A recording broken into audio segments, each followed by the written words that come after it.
वो टीकमगढ़ में लगा।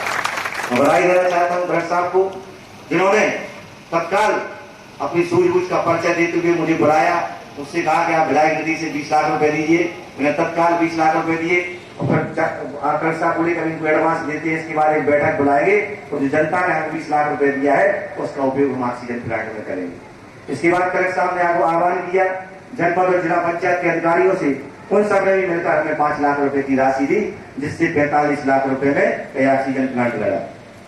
इसके बाद कंपनी वाले भी कुछ रेट बढ़ गए और यहाँ संसाधनों की आवश्यकता थी, जनरेटर की आवश्यकता थी, जीएसटी के कारण उनका बिल बढ़ रहा था, तो और जो राशि 10-15 लाख रुपए की जरूरत पड़ी वो रोगी कल्याण समिति से देने का काम हमारी कलेक्टर टीकमगढ़ ने किया है।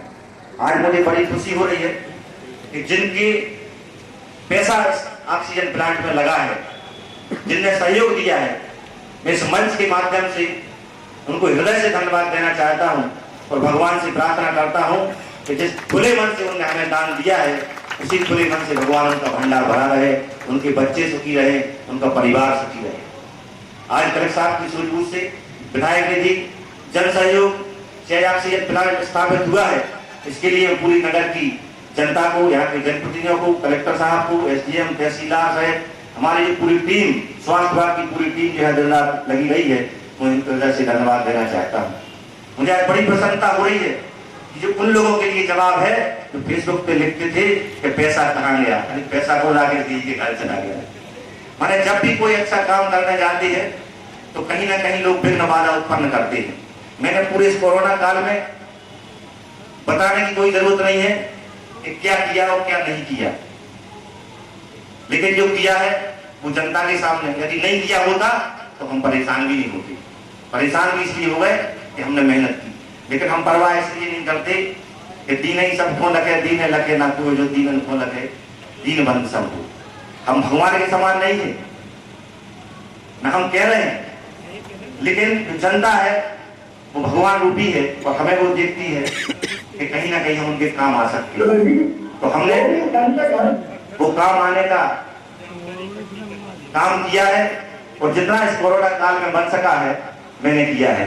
मैं सबसे यही कहना चाहता हूं कि लोग कहते हैं कि ना कुछ लेकर आया हूं, ना कुछ लेकर जाना है और खाली हाथ आया था और खाली हाथ जाना है।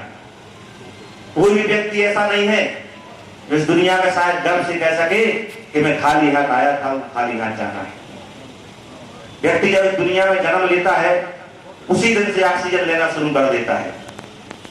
जब धरती पर आता है, मां के गर्भ से जन्म लेता है, तब उस जैसे ही जन्म लेता है पेड़ से ऑक्सीजन लेना शुरू कर देता है। उसी पेड़ की लकड़ी से उसकी चलुआ चढ़ता है। जब वो बड़ा होता है तो उसी लकड़ी का पल्ला बनता है। जब और बड़ा होता है, जिस मकान में रहता है, घर के दरवाजे, चौखट, फाटक, सोफा, पूरे जीवन में वो पेड़ का उपयोग करता है। शादी होती है तो मंडप भी पेड़ का डलता है। कोई भी कार्यक्रम हो पेड़ का, लकड़ी का उपयोग होता है। पूरे जीवन भर सांसें पेड़ की लेता है। तो जब व्यक्ति इस दुनिया से जाता है तो 5 क्विंटल लकड़ी में जल के जाता है और अपने जीवन में कभी एक पेड़ लगाता नहीं है। वो कहता है सब खाली हाथ आए थे, खाली हाथ जाना है। कैसे कह सकते हम? हमारे घर का कोई जाता है तो हम रोते हैं। तो पृथ्वी का भी पेड़ पुत्र है। जब कोई आता है तो पृथ्वी भी रोती है। आज पानी नहीं बच रहा है, हम सब परेशान हैं, प्रकृति रो रही है, तो कहीं ना कहीं हम भी रो रहे। इसलिए हम भगवान के आगे कह सके कि ना कुछ लेकर आए थे, ना कुछ लेकर जाना है और खाली हाथ आए थे, खाली हाथ जाना है। इसलिए मेरा सबसे आग्रह है कि अपने अपने जीवन में एक पेड़ जरूर लगाएं, ताकि हमारे भगवान के यहाँ भी बैलेंस जीरो रहे। उस पेड़ को भी लगाएं, उसकी रक्षा भी करें, उसका पालन पोषण भी करें। यदि हम ऐसा करेंगे तो भगवान के यहाँ भी हमारा बैलेंस जीरो रहेगा। और जिन सांसों के लिए हम तड़पे थे पिछले महीनों में, इसके लिए ऑक्सीजन प्लांट लगाया, इसकी भी हमें जरूरत पड़ने वाली नहीं है। इसलिए मेरा आप सबसे आग्रह है कि आप अपने जीवन में एक पेड़ जरूर लगाएं। और हम पेड़ लगा नहीं सकते तो हम पेड़ बचा भी सकते हैं। इस संबंध हमारी कलेक्टर साहब से चर्चा हुई, यशोवर्धन नायक अद्वानी दादा यहाँ बैठे हैं, तब हम लोग गहन मंथन हुआ। अभी हम 5000 पेड़ शहर में लगाने जा रहे हैं। 1000 ट्री गार्ड हमारे बन के तैयार हो गए और अभियान हरा भरा टीकमगढ़ का हम शुभारंभ करने जा रहे हैं। और यदि हम पेड़ लगा नहीं सकते तो हम पेड़ बचा सकते हैं। इसलिए हम टीकमगढ़ के मुक्तिधाम में इलेक्ट्रॉनिक सप्ताह स्थापित करने जा रहे हैं, जिससे जो भी अंतिम संस्कार हो वो इलेक्ट्रॉनिक सप्ताह हो, जिससे एक पेड़ की लकड़ी प्रतिदिन शहर की जाती है जो बचाने का काम करेगी। आज मुझे आप सबकी उपस्थिति में यह बताते हुए बड़ी प्रसन्नता हो रही है कि हमारे देश के यशस्वी प्रधानमंत्री माननीय नरेंद्र मोदी जी, हमारे मुख्यमंत्री माननीय शिवराज सिंह चौहान जी द्वारा यहाँ के लिए एक oxygen plant PM care fund से स्वीकृत किया गया है। मैं आप सबकी ओर से, पूरे नगर की ओर से माननीय मोदी जी, माननीय शिवराज जी को हृदय की गहराइयों से धन्यवाद देना चाहता हूं, जिन्होंने दूसरे ऑक्सीजन प्लांट की स्वीकृति दी है। और अभी माननीय मुख्यमंत्री से मिला था, जितने भी कलेक्टर साहब ने यहाँ टीकमगढ़ के प्रस्ताव दिए हैं कि जिला अस्पताल को 300 बिस्तर करने का और भी जो आवश्यक संयंत्र लगाने का, उसकी भी स्वीकृति देने का माननीय मुख्यमंत्री जी ने आश्वासन दिया है। अभी यह अस्पताल 200 बेड का है और आने वाले 2-4 महीनों के अंदर 300 बेड अस्पताल यह बन जाएगा। यह भी हमें बड़ी खुशी की बात है। माननीय मुख्यमंत्री जी को इस मंच के माध्यम से धन्यवाद देना चाहता हूँ। आज मुझे बड़ी प्रसन्नता हो रही है और मैं यहाँ के जो हमारे जनप्रतिनिधि हैं, चाहे राहुल सिंह जी हो, हमारे नंदा जी हैं, हमारे आदरणीय सांसद जी हैं, हमारे प्रदेश के मुख्यमंत्री इतने संवेदनशील हैं कि कोरोना काल में जब भी हम लोगों ने कलेक्टर साहब का फोन आया, मुख्यमंत्री से चर्चा की, तो उन्हें तत्परता से, चाहे ऑक्सीजन का मामला हो चाहे कोई भी हो, तत्काल उसको सुलझाने का काम किया है। हर संभव मदद देने का काम किया है और जो भी बातें हम सबके द्वारा उनके पास रखी गई है, उन्होंने भी हमें आश्वस्त किया है कि स्वास्थ्य के मामले में कोई कमी नहीं आने दी जाएगी।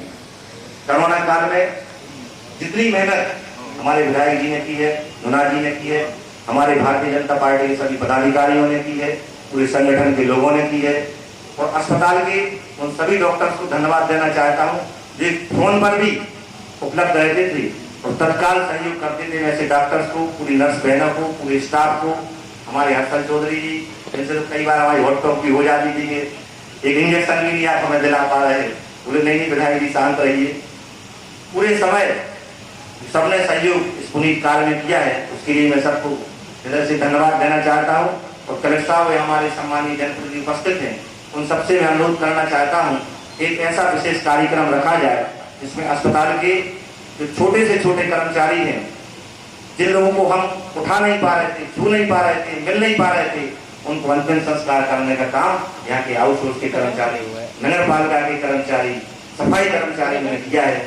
जब हमारे यहाँ कुंभ हो रहा था तो हमारे देश के प्रधानमंत्री माननीय मोदी जी ने सफाई कामगारों के पैर पखार कर यह संदेश दिया था कि हम दीन दुखियों के साथ खड़े हैं, हम उनके साथ खड़े हैं जिनके पास भगवान बसता है। मेरा कलेक्टर साहब से आग्रह है कि ऐसे लोग जिन्होंने अपने परिवार माँ बाप की मिल नहीं पा रहे थे, सेवा नहीं कर पा रहे थे, उनने वहां उनकी सेवा की, उनका अंतिम संस्कार किया, उनको उठा के मुक्तिधाम ले गए, उनको कब्रिस्तान ले गए, उनके लेटरिन की सफाई की, सब कुछ ऐसे लोगों ने किया, लेकिन उनका सम्मान नहीं हुआ है। वो लोग हमसे कहते हैं कि भाई साहब हमें सम्मान नहीं मिला है। तो मैं चाहता हूँ कि जो आने वाली 26 जनवरी है, बड़े मन से ऐसे कर्मचारियों का भी सम्मान किया जाए, ऐसी नर्स बहनों का भी सम्मान किया जाए, ऐसे डॉक्टर्स का भी सम्मान किया जाए, इससे इनको भी लगे कि मेरा सम्मान हुआ है। क्योंकि अब कलेक्टर साहब ने अभी लिस्ट मंगाई थी तो मैंने देखा है कि शिक्षा विभाग से ऐसी लिस्ट आई कि वो घर से ही निकली, वो 26 जनवरी में